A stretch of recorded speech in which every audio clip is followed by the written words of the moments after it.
Pues esta frase que se encontraba ahí, muy emblemática, me hizo recordar lo que se encuentra dentro del pasaje del libro de Apocalipsis. Quien tenga su Biblia puede acompañarme dentro del mismo. Va a ser Apocalipsis, versículo 3. Va a ser Apocalipsis 3:12. 3:20, disculpen.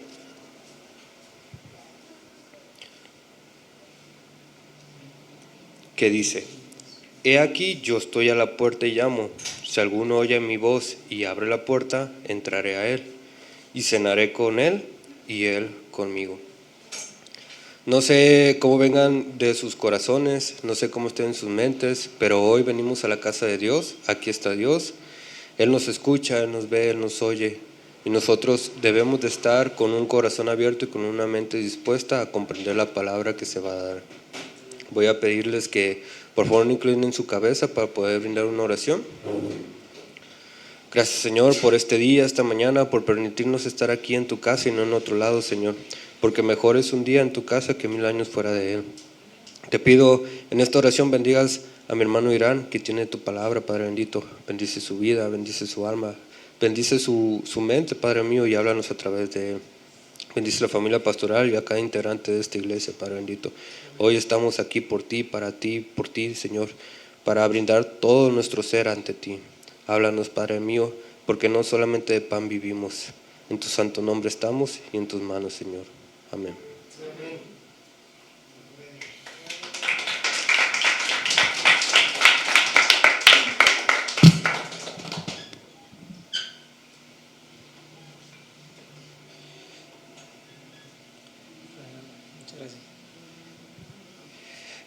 Dios les bendiga.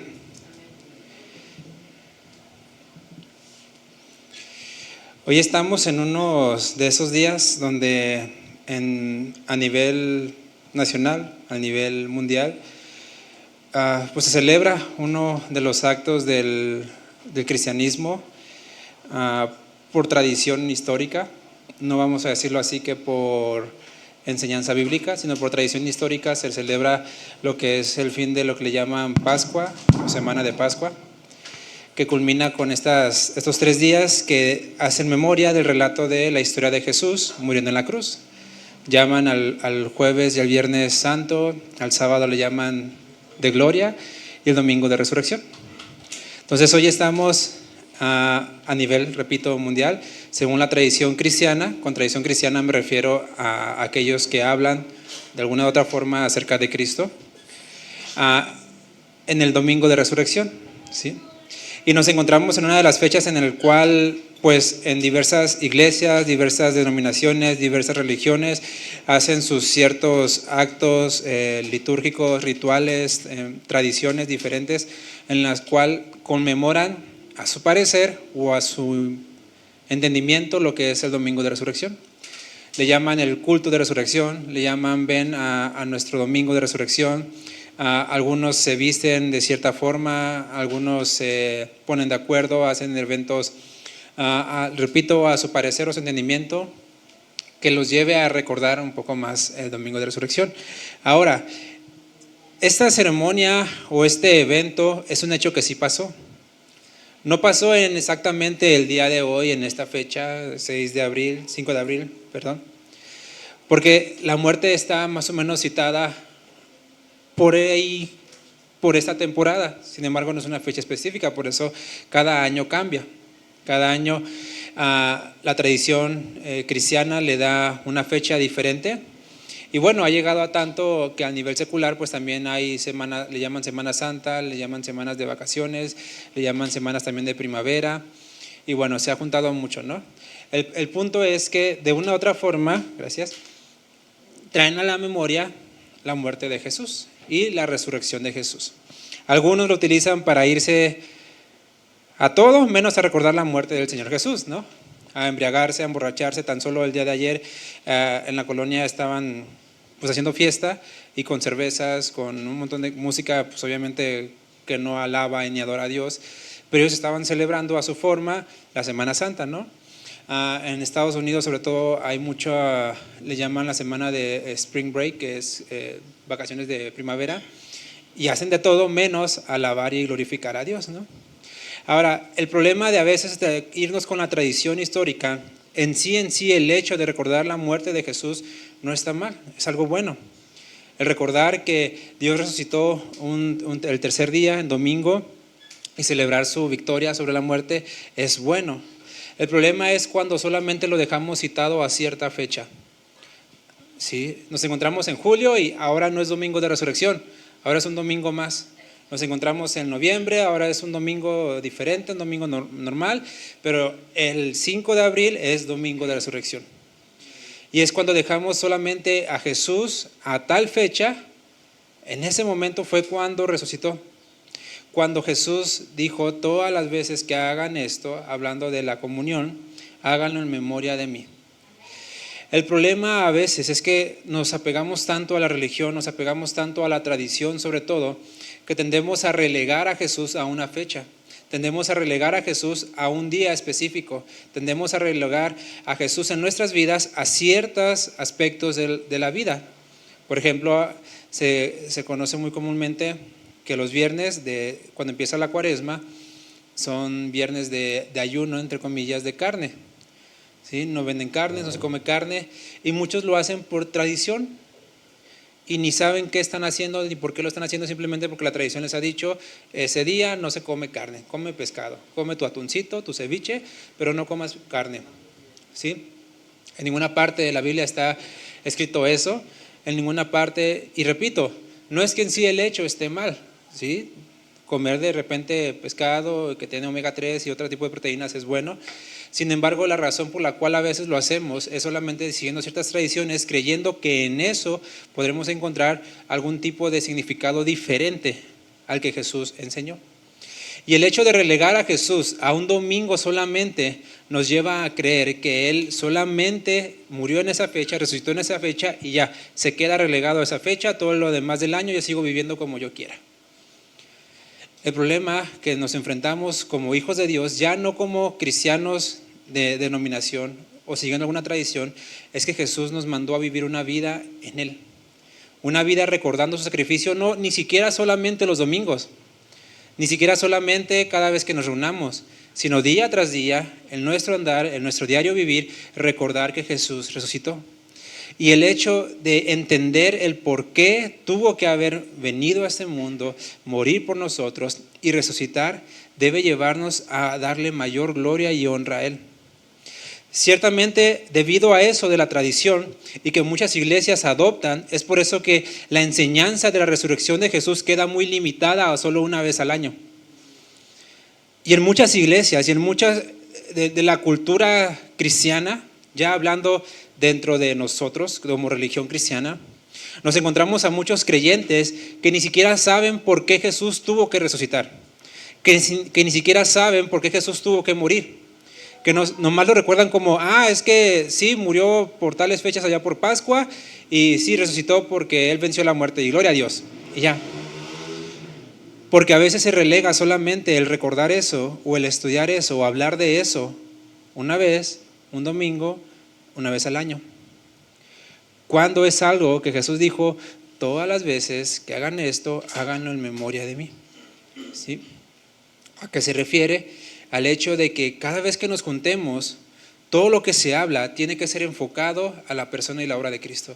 Ahora nosotros, gracias a Dios y gloria a Dios, y es por la gracia de Dios, que yo quiero entender y conocer que sabemos precisamente que Jesús resucitó.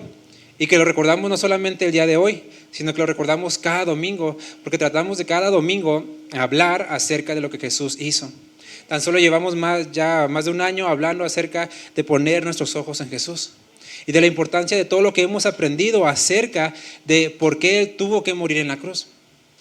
Nosotros tendríamos que tener ya un entendimiento más claro. Y ese entendimiento no tendría que estar limitado solamente a un marco teórico. Yo entiendo y sé por qué Jesús hizo esto, la razón por la cual yo soy vil pecador, murió por mí, porque no había otra forma de hacerlo, porque tenía que ser un ser santo y el único ser santo era Dios mismo, entonces tuvo que encarnar y me lo sé, ya, chido. Pero esto tiene que verse reflejado en nuestras vidas. De nada sirve tener la teoría sin llevarlo a la práctica, Pablo dijo, el conocimiento así por sí solo envanece. Todo lo que tú hagas sin amor, todo lo que tú hagas sin el amor de Dios, sin el ágape de Dios, te lleva a simplemente ser un metal que es estridente, que resuena. Nuestras vidas tienen que ser un reflejo de lo que Jesús hizo en la cruz. No solamente el conocerlo, porque cada domingo nosotros que sí somos a veces en ese sentido superior, que nos sentimos, entre comillas, porque no somos mayor que nadie, pero a veces nos sentimos superior porque, sí, nosotros sí recordamos el domingo de resurrección todos los domingos, no solamente un domingo al año como tú. Y a veces eso nos lleva a envanecernos. Pero míralos, ¿cómo es que se visten así? ¿Cómo es que hacen esto tan especial? ¿Cómo es que si debería ser cada domingo? Y nos vamos al área de yo critico, yo juzgo, pero mi vida no está reflejando el amor de Cristo. Porque corremos mucho riesgo de que entre más conocimiento tenemos, más nos envanecemos. Hay mucho, pero mucho riesgo de que a mayor nivel de enseñanza, de doctrina, de estudio de la palabra de Dios, nos empecemos a envanecer. De decir, yo sí sé, yo sí entiendo, no como los otros, no como aquellos. Yo sí sé, cómo pierden el tiempo en esas tonterías.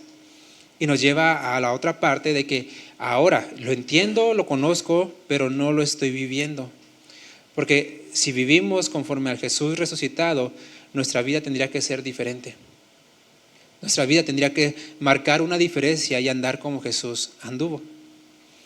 Y hoy quiero llevarlos a... No estamos fuera de la línea, no estamos fuera del mensaje de puestos nuestros ojos en Jesús, porque vamos a hablar de Jesús. Específicamente, no de previo a la cruz y no después de la cruz y no de la resurrección, sino de en el momento en la cruz. El momento justo en la cruz. Porque aún dentro de la cruz, estando sobre la cruz, Jesús dejó enseñanza. Hubieron 7 oraciones, 7 frases, 7 palabras que Jesús nos expuso, que Jesús nos mostró, que Jesús nos habló. Y yo quiero llevarte a que uno, cuando sabe que va a morir, le da mucha importancia a las últimas palabras. Cuando vemos las películas, cuando vemos las series o cualquier tipo de entretenimiento y vemos que el protagonista, o cualquier persona, o el villano, o el antagonista va a morir y le da oportunidad de dar unas últimas palabras, como que busca darle un significado a esas últimas palabras. Por eso, ciertamente, toda la enseñanza de Jesús es importante. Desde que empezó a predicar el monte de las bienaventuranzas, de todo lo que enseñó, de los milagros que hizo, de las parábolas que contó, todo eso es importante. Pero también las palabras en medio de su aflicción, en medio de su dolor, en medio de su quebranto, también es importante para nosotros, porque aún en eso Jesús nos enseña a sufrir bien. Porque aún ni para sufrir somos buenos. ¿Sí? Somos tan malos, somos tan orgullosos, que aún cuando sufrimos y nos encontramos en problemas, en tribulaciones, no lo hacemos bien. ¿Sí? Aún en eso. Y hoy vamos a ver las últimas palabras de Jesús en la cruz.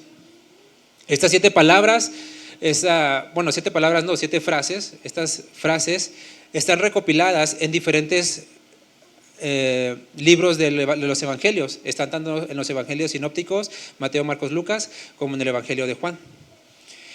Están revueltas. Mateo menciona algunas, Juan menciona otras, Lucas menciona algunas, Juan menciona otras, y así. ¿Por qué? Porque uno sí tenía más relación, otro tuvo mayor revelación. No, porque recuerden que ellos están hablando desde su perspectiva, desde lo que ellos alcanzaron a escuchar, desde lo que ellos consideraron a su parecer en ese momento como que esto es relevante. Por eso vamos a ver que en estas 7 frases se complementa la enseñanza de Jesús al morir en la cruz.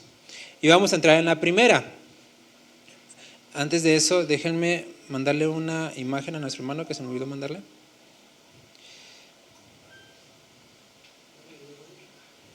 Me equivoqué, ¿verdad? Para que las tenga ahí presente en la pantalla y las pueda ver. La primera la encontramos en Lucas 23:34. Si tiene su Biblia puede verlo. ¿Dónde te lo mandé? Lucas 23:34.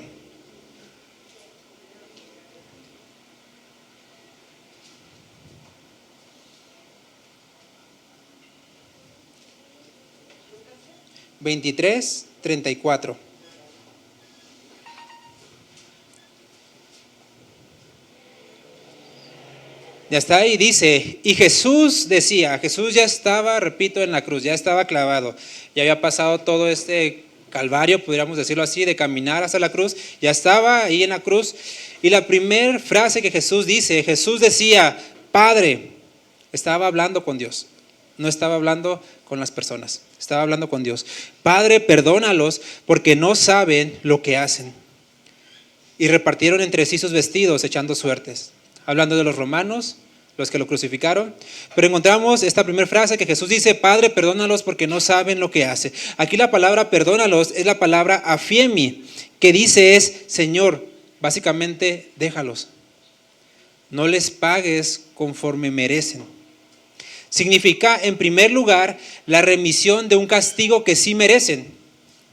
Es decir, Señor, ellos merecen cierto castigo, ellos merecen cierto dolor, cierto juicio, y dice, Señor, no se los des, o sea, remítelos, detén el castigo. Y es la liberación del pecador, de aquellos que estaban pecando en ese momento, de una pena que ellos mismos se buscaron, una pena que Dios iba a imponer sobre ellos. La primera parte de Jesús en la cruz, la primera frase de Jesús en la cruz es una frase de misericordia. Cuando Jesús estaba sufriendo, cuando Jesús estaba viendo en la cruz cómo aún en medio de su dolor, aquellas personas indolentes aún se estaban repartiendo sus vestidos, ni siquiera habían terminado de que Jesús se muriera, y ya se estaban repartiendo los vestidos. Y en medio de ese dolor, en medio de esa aflicción, Jesús, al ver estos corazones indolentes, lo que dice es, Padre, perdónalos. Perdónalos. Y dice, perdónalos por su ignorancia. Perdónalos, porque son ignorantes. ¿Sí? Ellos no saben lo que hacen. Y es muy curioso que muchas veces Jesús no hizo esto con los fariseos. Hay un contraste muy diferente en Jesús. ¿A quiénes se está refiriendo? A unos romanos gentiles que no eran del pueblo de Dios, que no eran de la comunión del pueblo, que no eran conocedores de la ley de Dios. Y les dice, Señor, perdónalos porque son ignorantes de lo que hacen. No saben a quién están crucificando. Sin embargo, siguen siendo culpables. Pero dice, perdónalos por esa ignorancia. Contraste con los fariseos, Jesús nunca les dijo, perdónalos porque no saben lo que hacen. Cuando lo iban a apedrear, cuando le decían de cosas, cuando lo corrían, Jesús nunca les dijo, perdónalos porque no saben lo que hacen, porque ellos sí sabían lo que hacían. Hay un contraste muy diferente, repito, entre hacer ciertas cosas por omisión, por ignorancia, a hacerlos con alevosía y ventaja. Yo sé lo que estoy haciendo, yo sé en quién he creído, yo sé quién es Jesús, lo que ya conocemos y vimos. El conocer la teoría solamente te hace más culpable, porque sabes lo que es bueno, sabes lo que se tiene que hacer, sabes lo que es necesario, y aún así decidimos no hacerlo. Sin embargo, repito, Jesús en medio de esta aflicción es, Señor, perdónalos. Señor, libéralos de esta culpa. Ahora, si Dios solamente los liberara y decía, ok, ya son libres, sería un Dios injusto. Jesús en ese momento dijo también, Padre, perdónalos porque no saben lo que hacen, libéralos de la culpa, porque ya había un camino por el cual ellos podían creer. Tan solo más adelante vamos a ver en la historia que uno de los romanos dice, este verdaderamente era hijo de Dios. Y en ese momento él tuvo la oportunidad de creer en Jesús y de ser perdonado. Porque Jesús ya podía perdonar, ya podían recibir el perdón, ya podían ser libres del castigo, porque en ese momento Jesús ya estaba abriendo el camino, ya estaba muriendo, ya estaba cargando con la culpa. Jesús podía decirle, Señor, perdónalo y libéralo de la culpa, porque yo ya estoy pagando por él. En ese momento, Jesús, al ver a sus enemigos, a aquellos que lo están clavando, bueno, más bien que ya lo clavaron, que le quitaron las ropas, que se la estaban repartiendo, que andaban echando un volado a ver a quién le tocaba, Jesús les dijo, perdónalos, porque yo ya estoy cargando tu culpa. Yo ya estoy cargando eso que te tocaba a ti, por lo que estás haciendo ahorita, yo ya lo estoy pagando.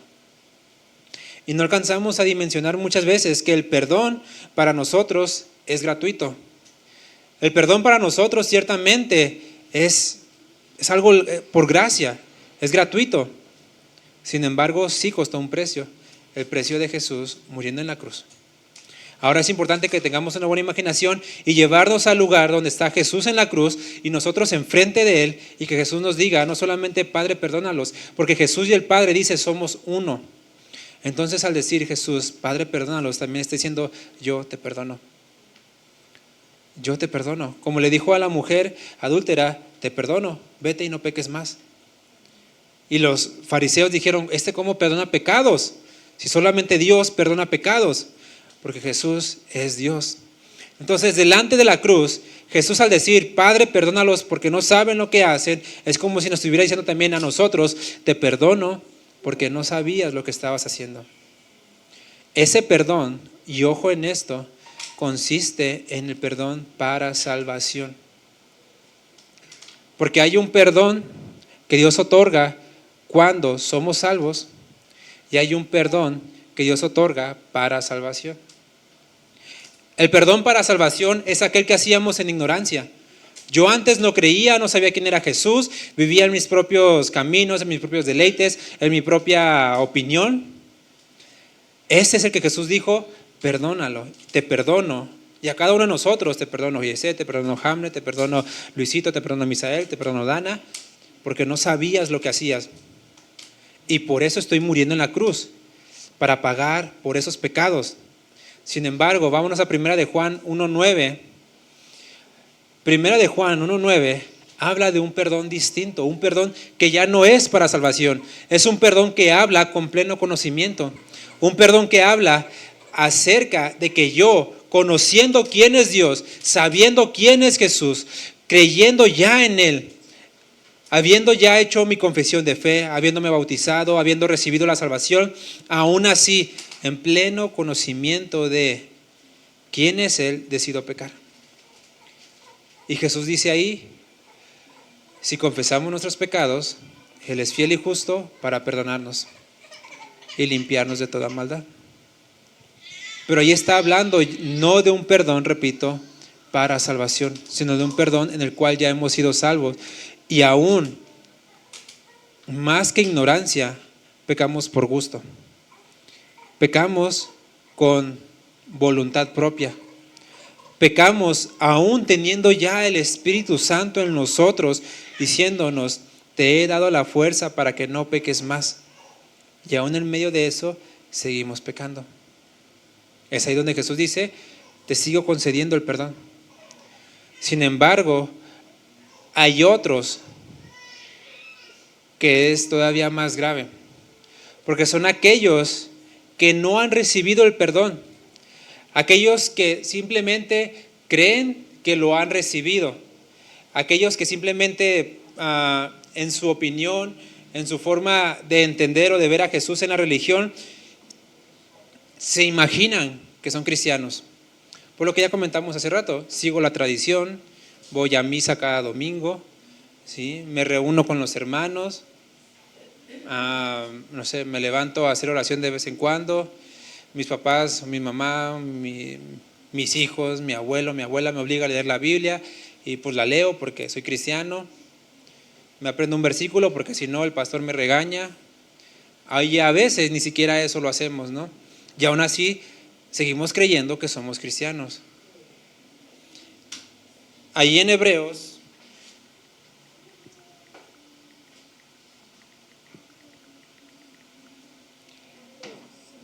deje que se me cargue la Biblia aquí.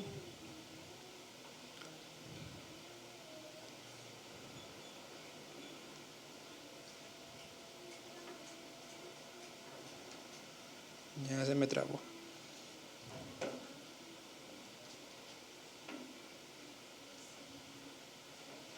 Hebreos 10:29, ya cargo. ¿Ya lo tiene ahí? Hebreos 10:29, vaya a buscarlo. Rápido. Porque hay otro tipo de gente que cree, que son cristianos denominacionales. dice, en forma de pregunta, y es una pregunta retórica, y nos está preguntando, ¿cuánto mayor castigo piensas que merece el que pisotea la sangre del Hijo de Dios y tuviere por inmunda su sangre con la cual hizo un pacto para santificarnos e hiciere afrenta al Espíritu de gracia? Continúa diciendo, conocemos al que dijo, mía es la venganza, yo daré el pago, dice el Señor. Y otra vez, el Señor juzgará a su pueblo. Y dice, horrenda cosa es caer en manos de un Dios vivo. En manos, perdón, del Dios vivo.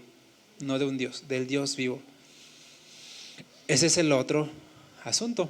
Aquellos que denominacionalmente dicen, soy cristiano. Pruebas de que soy, ninguna, pero denominacional lo soy. Esos son los que dice Dios. ¿Qué crees que Dios está jugando? ¿O qué crees que Dios va a decir? Ay, sí, qué chido que fuiste a la iglesia, qué chido que hiciste aquello, pero estuviste pisoteando la sangre de mi hijo. Estuviste teniendo como inmunda, y aquí inmunda es a lo que hace referencia, es a la sangre de menstruación, ¿sí? Aquella que no es grato a lo mejor imaginarlo o verlo, es a lo que Dios dice, eso es lo que tú tienes por la sangre de mi hijo. Cuando denominacionalmente, porque le está hablando a hermanos, Hebreos está dirigido a la iglesia, a aquellos que supuestamente dentro de la iglesia practican la tradición, pero su corazón no está en Jesús. Cuando Jesús ya había dicho, perdónalos porque no saben lo que hacen. Y muchos siguen en ignorancia y muchos siguen sin recibir ese perdón. Un perdón que Dios y Jesús ya concedieron en gracia. Y nosotros, orgullosos, rebeldes, muchas veces seguimos, no lo quiero, no lo quiero, no lo quiero. Segunda palabra, en medio de esta aflicción, Lucas 23:43, en medio del dolor, en medio de la angustia, Jesús está rodeado de dos criminales, dos ladrones. Uno le está insultando, le dice de cosas, sálvate, sálvanos a nosotros mismos, no que eres muy Dios, no que muy acá. Otro empieza también a decirle, pero después en el camino empieza a reconocer, empieza a ver a Jesús y le dice, ¿sabes qué? En verdad tú eres hijo de Dios. Si yo creo en ti, o sea, eso es lo que lo lleva a decir, acuérdate de mí cuando estés en tu reino.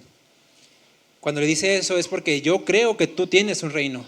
Yo creo que tú vienes de algún lugar. Le dice, acuérdate de mí cuando estés en tu reino.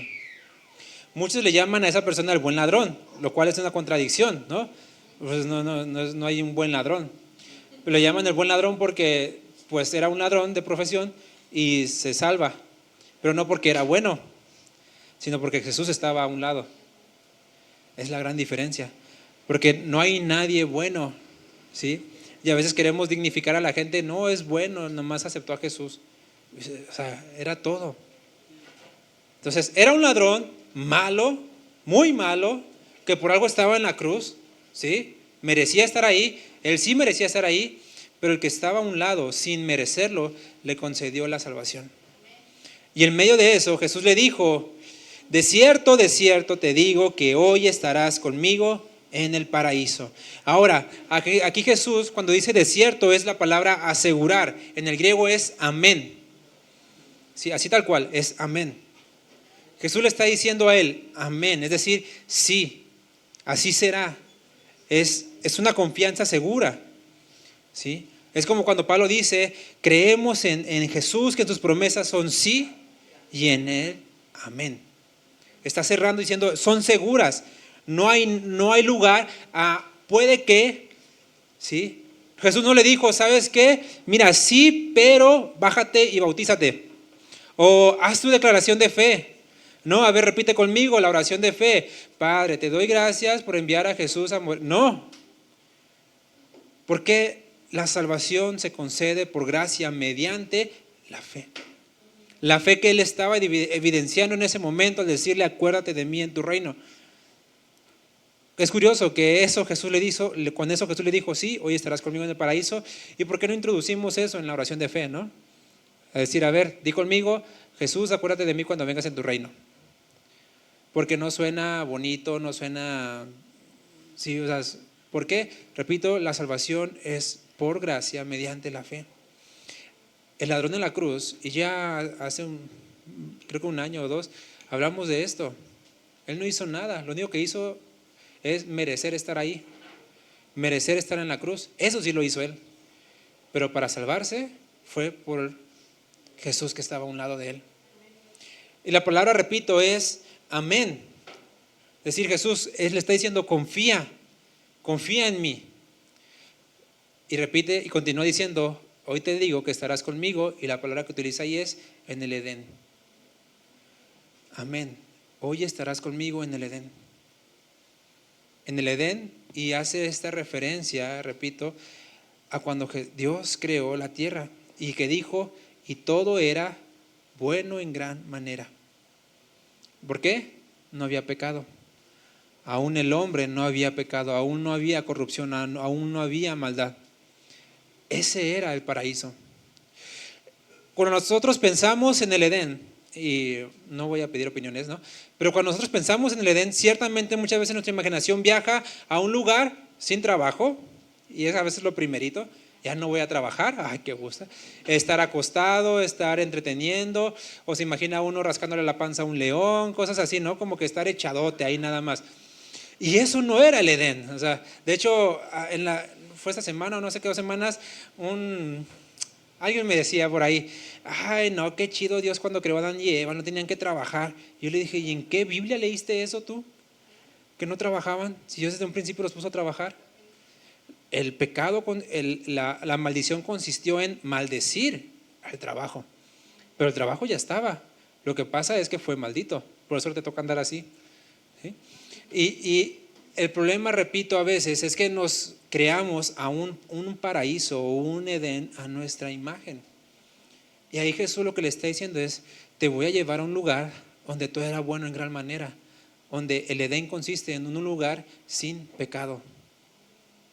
Un lugar sin pecado, un lugar donde tienes comunión con Dios, un lugar donde está la presencia de Dios. Ahora, imagínese esto, ¿no? Que Dios nos diga, sí, te doy el Edén, te doy el cielo, te doy lo que se te imagine que tú creas que es el paraíso, pero yo no voy a estar ahí. Yo les aseguro que más del 90% de los que se dicen cristianos dirían, va, lo tomo. Porque no han entendido que el cielo es el cielo por quien está en el cielo, que es Dios. Moisés lo entendió. Moisés sí lo entendió. Por eso Dios le dijo, Moisés, ¿sabes qué? Mira, te voy a la tierra prometida. Van a entrar, van a ir a la tierra que fluye leche y miel, van a entrar a su paraíso, pero mi presencia no va con ustedes. Si Moisés le hubiera pasado ese recado al pueblo de Israel, el pueblo de Israel le hubiera dicho, va, vámonos. Ya, la promesa, gloria a Dios. Pero Moisés dijo, no, Señor, o sea, ¿cómo que nos vas a sacar de aquí sin ti? Le dice, a ver, tú me has dicho, te voy a dar la tierra, tú me has dicho que vamos a entrar en victoria, tú me has dicho que vamos a poseerla, pero no me has dicho quién va a ir con nosotros. Y eso es lo importante. Por eso, vea, ¿cuál es la respuesta de Jesús? Amén, hoy estarás en el Edén, o amén, hoy estarás conmigo en el Edén. Jesús no solamente le da y le promete o le asegura el paraíso, le asegura el paraíso con Jesús. Y nosotros como cristianos queremos un paraíso sin Jesús. ¿Por qué? Porque desde ahorita ya estamos evidenciando una fe, un cristianismo, una religión, una iglesia sin Jesús. Vamos a tener comunión, vamos a convivir, vamos a hacer esto, pero deja la religión de lado, ¿no? Vamos a jugar, vamos a divertirnos, pero no hables de Jesús. Ahorita no es el tiempo del culto, ahorita no prediques. Vamos a hacer aquello, vamos a hacer otro, pero ahorita no, de Dios y de la Biblia, no, déjalo para el rato. Porque concebimos que fiesta, diversión es indiferente a Jesús. Concebimos que el paraíso del Edén es distinto a estar con Jesús. Y Jesús le dice al ladrón, hoy vas a estar conmigo. Ya con eso era el Edén. Lo demás es un extra.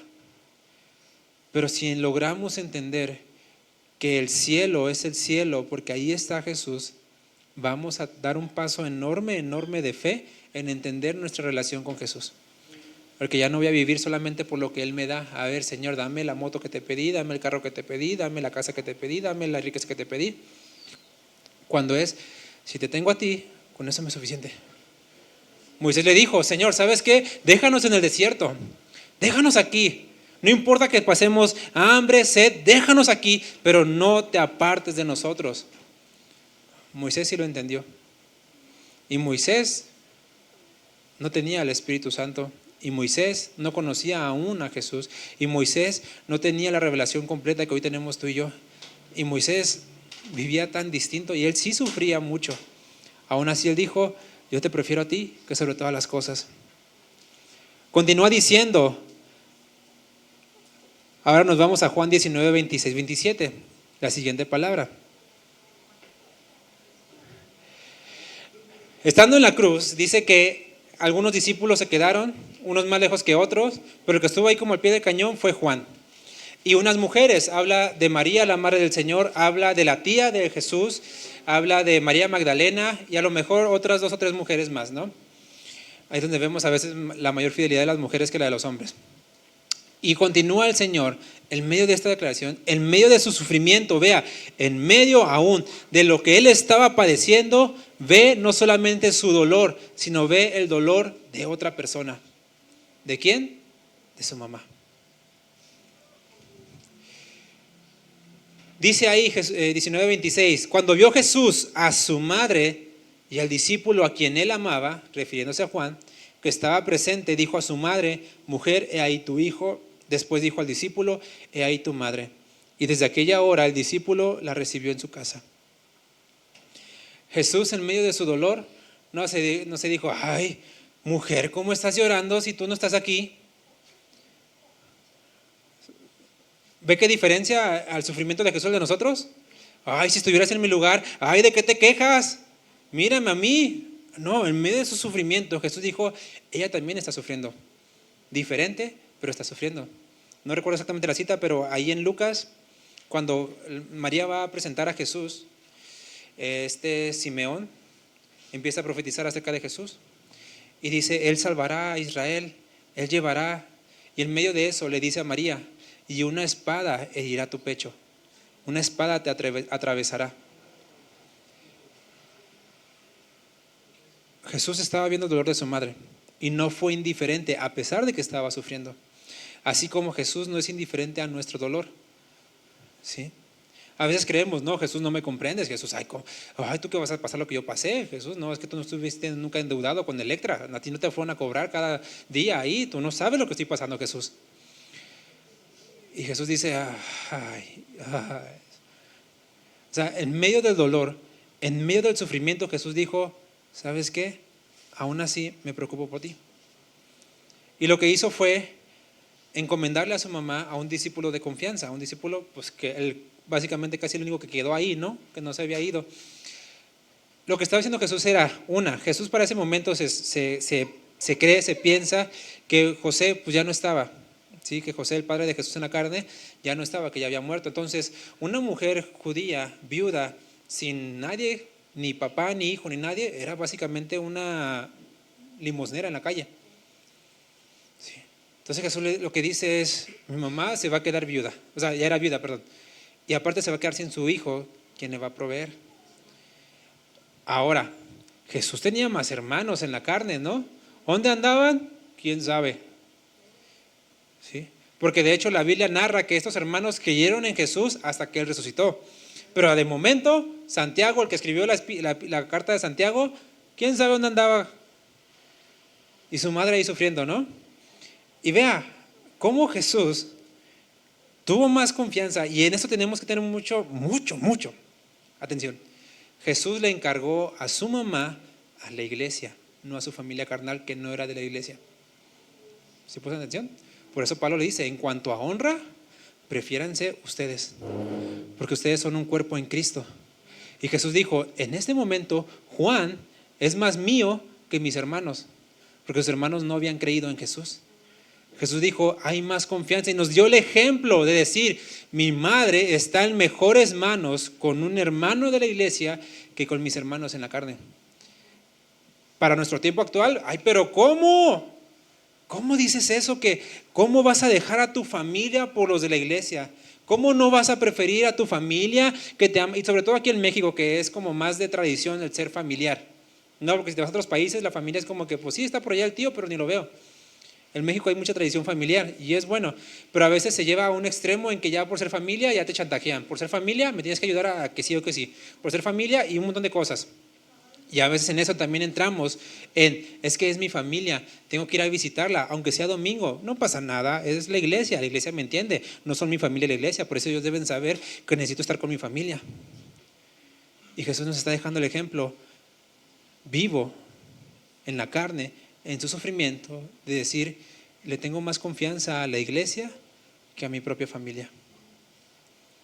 Ojo, repito, en ese momento tus hermanos no habían creído. Yo quiero creer y estoy seguro que cuando Santiago y los demás creyeron, ayudaron a Juan y a su mamá. Pero en ese momento Jesús le dijo y le estaba dando ejemplo de que Cristo cuida a la iglesia mediante la iglesia. Cristo cuida y protege y preserva a su iglesia mediante la iglesia. Por eso ahí Juan 13, 33, 35 dijo, cuando aún estaba con ellos, Jesús dijo, me van a buscar. Pero como les dije a los judíos, así se los digo a ustedes, a donde yo voy, ustedes no pueden ir ahora. Por eso les doy un nuevo mandamiento, que se amen unos a otros como yo los he amado, que también se amen ustedes. En esto conocerán todos que son mis discípulos, si tuvieren amor los unos por los otros. Cristo nos está dando ejemplo de que la iglesia tendría que ser el lugar de mayor confianza y protección, incluso antes que nuestra familia. Repito, si nuestra familia no es cristiana. Porque yo, por ejemplo, mi mamá es cristiana y le tengo mucha confianza y le pido consejos. E incluso mi mamá también me tiene mucha confianza y me cuenta muchas cosas, pero porque hay cosas que se entienden desde una perspectiva espiritual, bíblica. Cosas que a lo mejor a mis hermanos o a mi papá no les diría. Y no estoy hablando de cosas malas, sino de cosas que ellos no entenderían en su capacidad porque no creen en Jesús. Hay cosas que no podemos andar por ahí diciéndole a medio mundo porque va a decaer la fe o no van a creer. O vamos a menospreciar o vamos a pisotear o vamos a dejar en ridículo el nombre de Cristo, porque a veces vamos a contarle los chismes a otras personas de lo que mira lo que hizo el pastor, mira lo que hizo tal hermanito, mira lo que hizo fulanito. Ay, y eso hace siendo cristiano, pues ¿qué no hará en su casa, no? Cuando el lugar de mayor confianza tendría que ser la iglesia.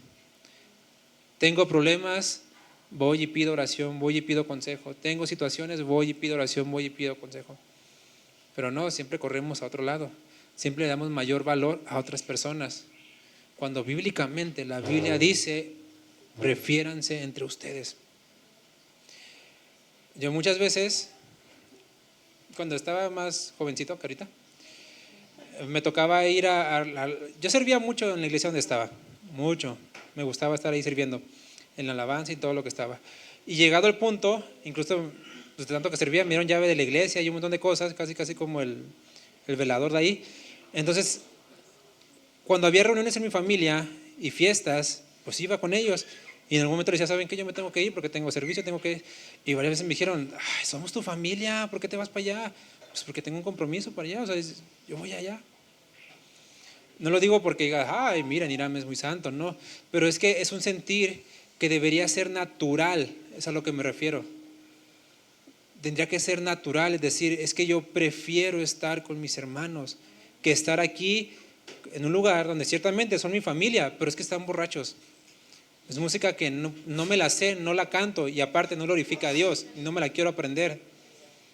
Yo prefiero estar con los que me decían, a la casa del Señor iremos. ¿Dónde me siento con mayor alegría? ¿Dónde me siento con mayor confianza? Platicando con un hermano de aquí me decía, a mí a veces no me invitaban con los jóvenes porque me decían que era muy santo para ellos. Y eso es lo que tiene que ver en la naturalidad de nosotros, de decir, ¿sabes qué?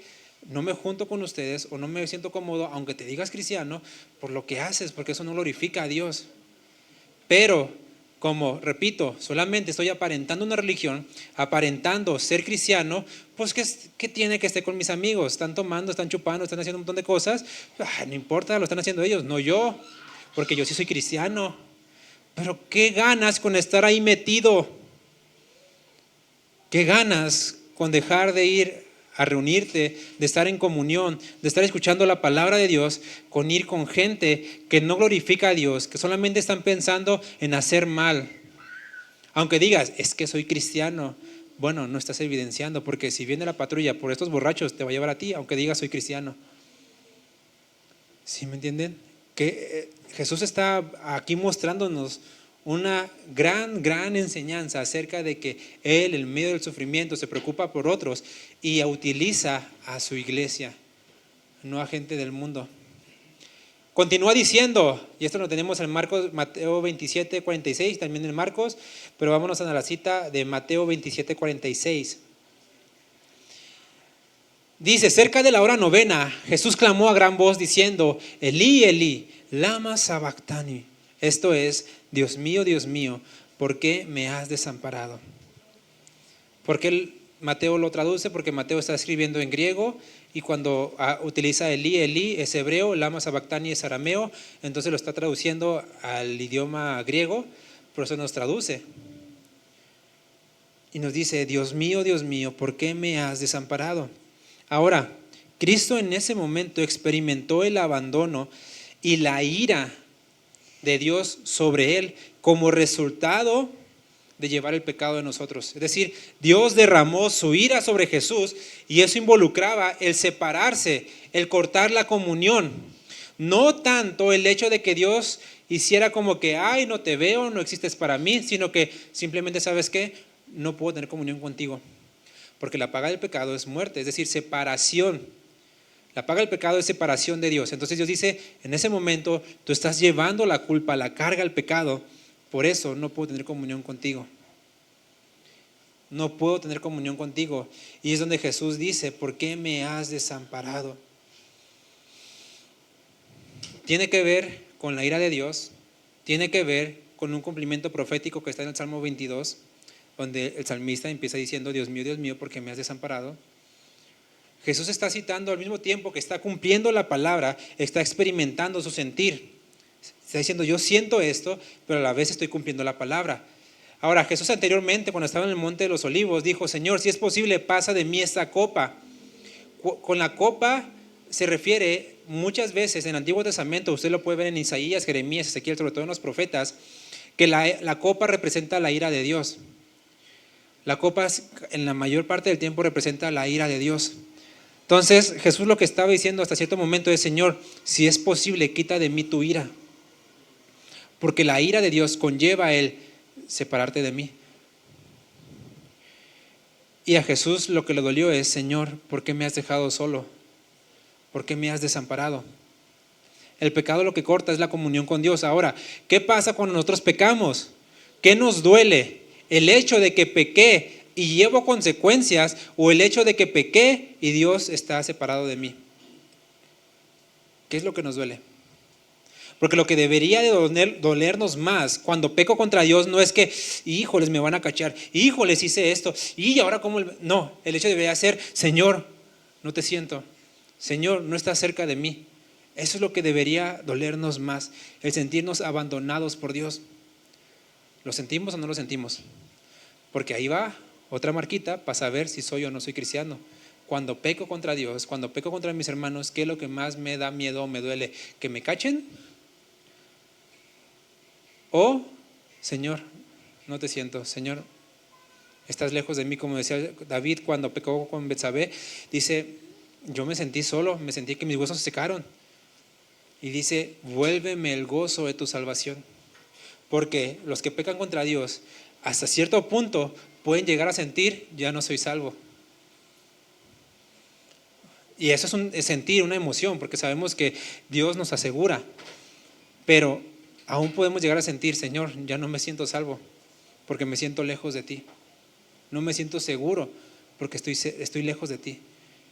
¿Es eso lo que sentimos cuando pecamos o no? Porque aún Jesús, repito, en medio de ese dolor nos está enseñando, aún cuando llevamos la culpa del pecado, cómo sentirnos. Y eso nos da evidencia de si somos o no somos pues del lado de Jesús.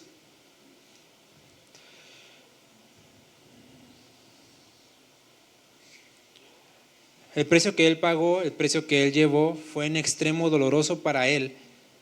Y su clamor de angustia, y de hecho, ahí la palabra que Mateo utiliza es clamó a gran voz.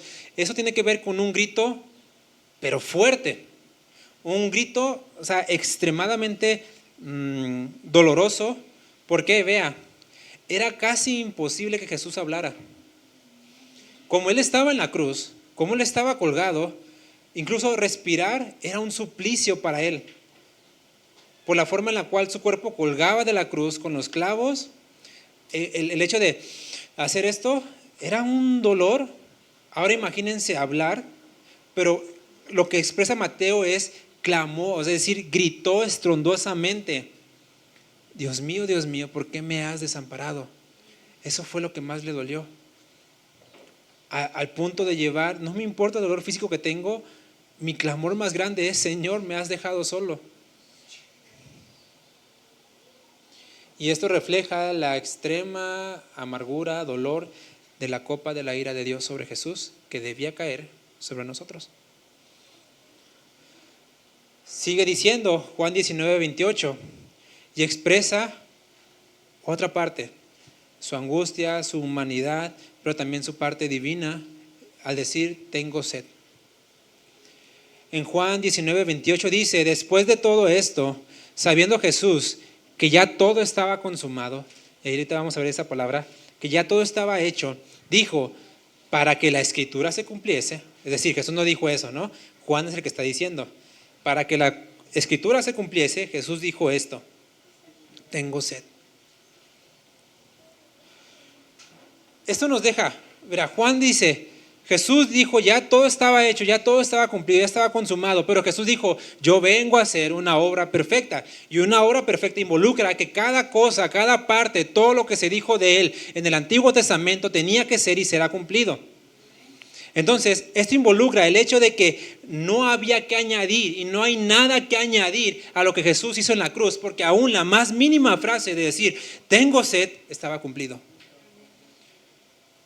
No hay nada que añadirle al sacrificio de Jesús. Ya todo está hecho. Todo lo que había sido anunciado estaba hecho. Todo lo que había sido profetizado acerca de Él en la cruz estaba hecho. Y en su debilidad humana muestra el hecho de que tenía sed, porque su cuerpo se estaba quedando seco. ¿Sí? Y aún una pequeña frase nos estaba dando evidencia de que su sacrificio fue completo. De que no hay nada que tú y yo podamos hacer para añadirle. No hay nada que podamos decir: sí, el Señor me salvó 99.99%, yo pongo el 0.01% en Él. Él puso el 100%, porque aún ni siquiera una palabra quedó descuidada de lo que el Señor había profetizado, porque Dios es perfecto. Y Él no deja nada imperfecto. Y al decir eso, Él también nos dice en Tesalonicenses: fiel es el que hará, fiel es el que los llama, Él también lo hará. Y el Filipenses dice: confío en Dios que los está perfeccionando. Entonces, Dios en nosotros dice que va a terminar la obra, si es que la empezó. Si Dios empezó la obra, la irá perfeccionando. Y si aún una palabra a Jesús no se le olvidó, a Dios no se le olvidó, nuestra vida de seguro se irá perfeccionando si estamos en Dios. Ahí es donde nos muestra que todo el plan de Dios es perfecto. Jesús no fue el plan B de decir: chin, ya se me fue la humanidad, ahora cómo le hago, ya sé, se me ocurre algo. No. Jesús no es como que dijo, Dios no es como que dijo: a ver, ¿qué me falta por cumplir? ¿Y dónde meto esto? ¿Y cómo le hago? No, ya todo estaba perfectamente hecho. Por eso nuestro Dios es perfecto.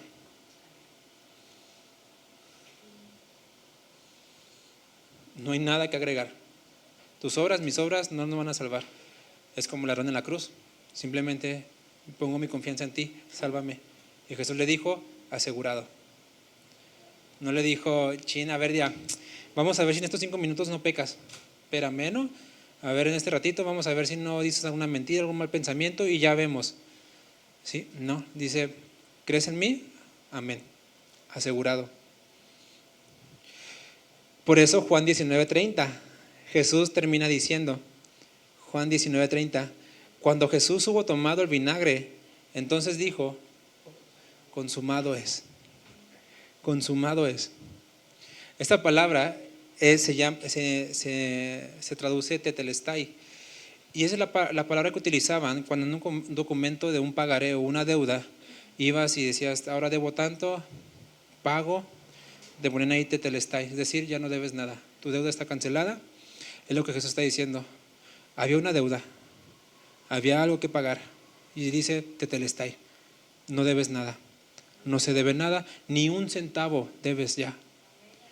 Es cuando queremos añadirle a la gracia obras, cuando queremos añadirle a la gracia esto, y Jesús dice no, consumado, borrado, ya no debes nada. Y todo eso lo dijo cuando estaba en la cruz, es decir, ya hice todo, ¿qué más podemos hacer? Hay alguien que una vez me dijo, tú no puedes asegurar que el sacrificio de Jesús es suficiente para salvarnos. Y yo dije, ¿qué Biblia lees? O sea, si Jesús mismo en la cruz dijo, ya, o sea, consumado, tetelestai, borrado, o sea, ya. ¿Por qué me estás diciendo que Jesús no es suficiente? ¿Qué Jesús conoces tú? ¿Qué Jesús conozco yo? Porque cuando conocemos a ese Jesús podemos confiar en Él, podemos saber que es confiable, podemos saber que podemos rendirnos a Él. No había nada más que añadir, no había nada más que realizar. Ahora Jesús nos está diciendo, puedes ser libre. Ahora te doy la opción, eres libre de decidir. ¿Vas conmigo o no vas conmigo? Pero si vas conmigo, pues ya sabes, ¿no? Ya nos ha prometido, en el mundo tendréis aflicción, pero yo he vencido al mundo. La deuda de nuestro pecado es saldada, ha sido saldada, y Dios escribe consumado, ya no se debe nada. El diablo ya no puede venir a decir, ay, no, no eres salvo, te vas al infierno por esto que hiciste, es que no, tú sí fuiste muy malo, tú hiciste aquello. Pues ya Dios lo borró, ya Dios lo borró, y no hay nada, nadie puede reclamar, nadie puede decir, no, pero a mí me debe tanto. No, la cuenta está saldada, o sea, borrada, no existe, no hay más. Por eso Jesús dice, ya, todo está hecho, todo está consumado. Y vea, estoy investigando y checando, la palabra tetelestai se traduce al hebreo como kalá. Y kalá es la palabra que Dios utilizó por primera vez cuando terminó la creación. Cuando Dios dijo, está hecho, utilizó la palabra kalá, que es la misma traducción de tetelestai, es decir, no hay nada que añadirle, porque lo que Dios hizo, lo hizo bueno en gran manera. Y dijo, terminé, he terminado la creación. Por último, eso no está en Juan, está en Lucas 23:46. Después de que Jesús dijo, ya, borrado, tetelestai, no debes nada, Jesús dejó una evidencia muy clara de que Él era y es Dios. Un Dios que ni la muerte le gana, un Dios que nadie le puede ganar, un Dios que es poderoso, un Dios que tiene control de todas las cosas, aún de la vida, aún de la muerte. Porque Jesús, cuando estaba aún vivo, caminando entre sus discípulos, Él les decía, a mí nadie me quita la vida, yo la doy, yo la entrego, y dice, y yo mismo la tomo, porque la muerte no tiene potestad sobre Él. Lucas 23:46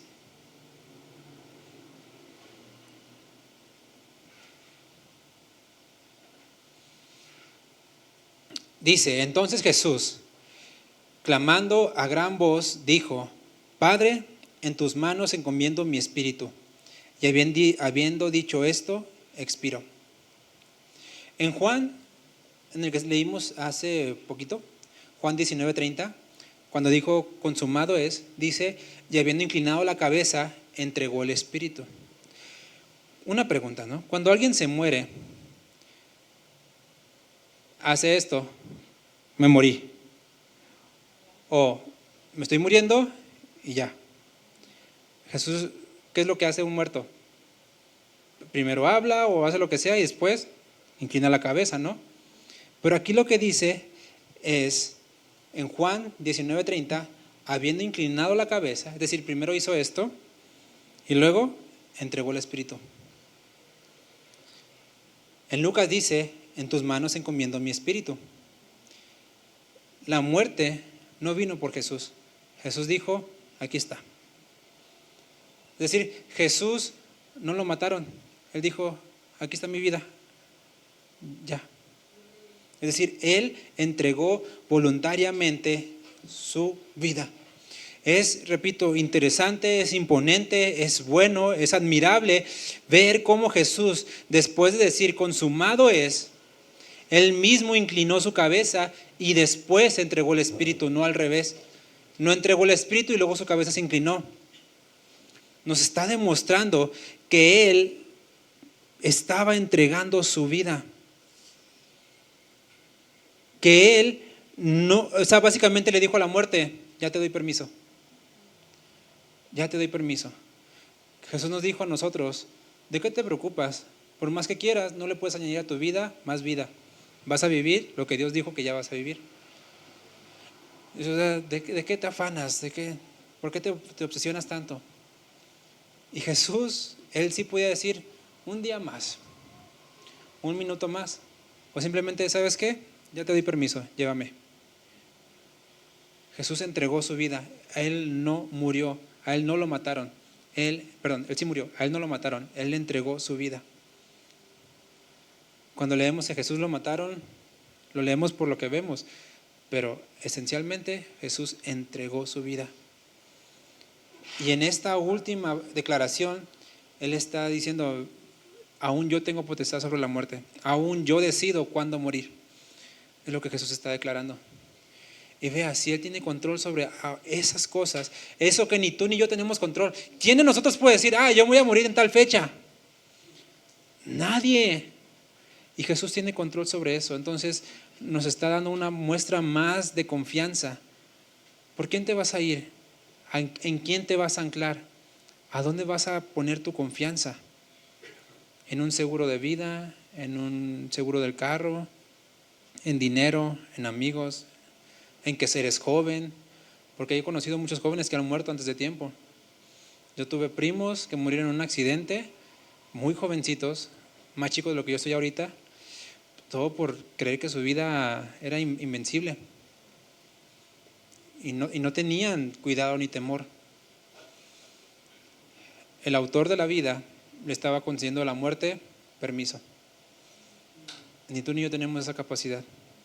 ¿Y por qué decidimos a veces, la mayor parte del tiempo, rebelarnos contra Jesús?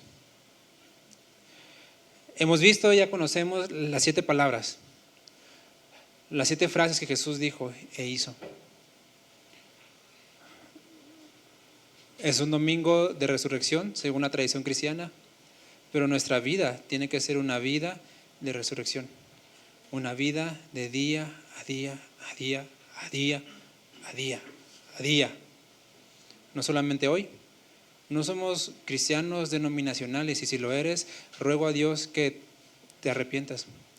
Ruego a Dios que traiga fe sobre tu vida. Ruego a Dios que cambie nuestra visión. Le invito a que incline tantito sus ojos, que cierre sus ojos, incline su cabeza y medite en el sacrificio de Jesús. Y medite en lo que ya vimos. Y medite en las frases. Y medite en todo lo que hemos visto y aprendido. Porque pues Jesús lo dio todo. Jesús no dijo, ¿sabes qué? Nada más te doy el 99% de mi vida. Pero al final yo no vivo, yo no muero. Te doy mis obras, te doy la predicación que di, te doy los milagros, te doy todo, pero yo no voy a morir por ti. Es más, voy a la cruz, sufro un ratito, pero no voy a morir por ti.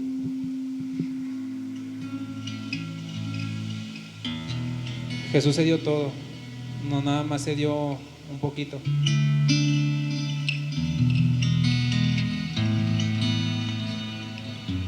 Vamos a cantar una canción que si te la sabes, te invito a que la cantes. Si no te la sabes, medítala en tu corazón Y no seamos como muchos. Nos jactamos muchas veces de que somos cristianos, no pecamos, no decimos mentiras. Pero un pastor decía, sí, los cristianos no dicen mentiras, las cantan cada domingo. Pero cada domingo decimos, Señor, te entrego mi corazón.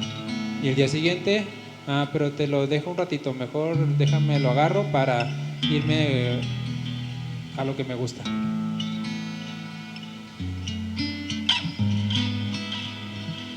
Vengo ante ti para adorar, para entregar mi corazón. Vengo ante ti para rendir todo lo que soy en adoración, pues fue el precio que pagaste, la forma que me humillaste, que hoy me hace entregarme. Y ante ti, Jesús, me postraré, rindiendo mi corazón, todo mi ser, pues fue porque tú hiciste en esa cruz, y yo me entrego a ti. ¿Más desde el principio? Vengo ante ti para adorar, para entregar mi corazón. Vengo ante ti para rendir todo lo que soy en adoración, pues fue el precio que pagaste, la forma en que te humillaste, que hoy me hacen entregarme.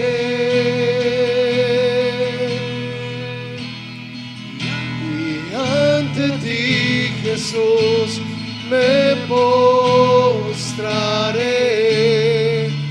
rindiendo mi corazón, todo mi ser, pues fue por lo que tú hiciste en esa cruz, que yo me entrego a ti. Y ante ti, Jesús, me postraré, rindiendo mi corazón, todo mi ser, pues fue por lo que tú hiciste en esa cruz.